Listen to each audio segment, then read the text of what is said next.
السلام عليكم، كنتمنى تكونوا بخير وعلى خير وفي صحة جيدة. مرحبا بكم عندي في قناتي. اليوم غادي نحضر معكم غطان خفيف وسريع وكيجي معلق، مكونات موجودة في كل مطبخ، يعني غير مكلف. بقاو معايا حتى الاخير الفيديو. عندي هنا شوية ديال البصلة والفلفلة مقطعين طريفات صغار، ندير عليهم شوية ديال الملحة والزيت البلدية كيتشحروا شويه، يعني نص طيبه، ما كنخليهمش حتى ينزلوا بزاف. بطبيعه الحال المكونات ديروا اللي بغيتو. عندي هنا البطاطا مقطعه دوائر رقيقه وشويه ديال الابزار وملحه وراق سيدنا موسى باش كتدخل فيها واحد البنه زوينه في البطاطا. وضفت شويه ديال الدجاج يتسلق معهم. هنا عندي مول مدهون بالزبده، كنفرش التفريشه الاولى ديال البطاطا ثم كنضيف عليها البصله والفلفله ونولي ندير الطبقه الثانيه. كندير دجاج طريفات، يعني كنقطعو كنفرتو وعاد كنضيف الطبقه الثانيه ديال البطاطا وكنخلي حتى داك وراق ديال سيدنا موسى. كيف كتعرفوا هو راه كيضيف واحد البنه زوينه، منقدوش نستغناو عليه في الطبخ كمنسم وفيه كذلك فوائد وصحي.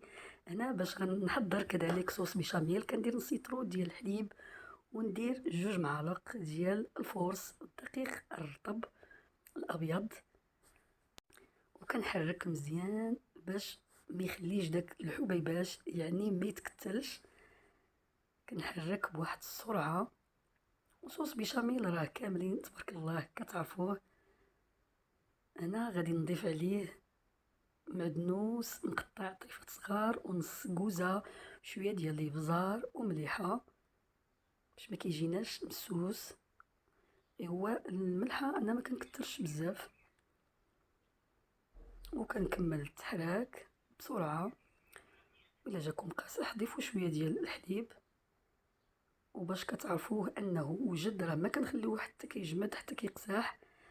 باش كتعرفوا انه وجد كتشوفوا ليه هانتوما الجوانب، يعني راه وجد. وكنكبو على ديك البطاطا. هاد الوصفه والله العظيم كتجي زوينه، كيف قلت لكم سريعه سريعه، اللي بغى يدير وجبه عشاء خفيفه وغير مكلفه.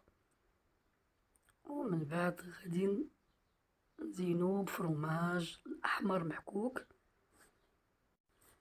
انا بعض المرات راه كندير فيه حتى داك فرماج صغير، يعني داك قطع الجبن كنقطعو طريفات وكنضيفوه لداخل مع خضار، كيعطي واحد اللذه زوينه بزاف. واخا فرماج غالي بحال هاد النوع ديال الوصفات ما كنقدوش نستغناو عليه، ماشي ضروري يكون يعني بزاف، واخا غير شي شويه نشاركوه حتى مع الطريفات ديال الجبن، كيجي زوين كيجي لذيذ. لان الهدف هي اللذه. بعد ما درتوه في الفران على عافيه مهيله وكنطيبو غير الفوق فقط، ما تنزلوش لتحت. ها هو وجد كيف قلت لكم، كيجي معلق، كيجي رائع زوين وبنين وكيوجد في البلاصه. غادي نقطع شويه، غادي نشارك معكم النتيجه النهائيه. هانتوما كي كيجي راه معلق زوين بزاف، وكنبدلو به الوصفات الروتينيه اليوميه مره مره. وكنتمنى تكونوا استمتعتوا معايا في هذا الفيديو، وما تنسونيش من التشجيع والدعم ديالكم. وشكرا، الى اللقاء، الى وصفه جديده وفيديو جديد كالعاده.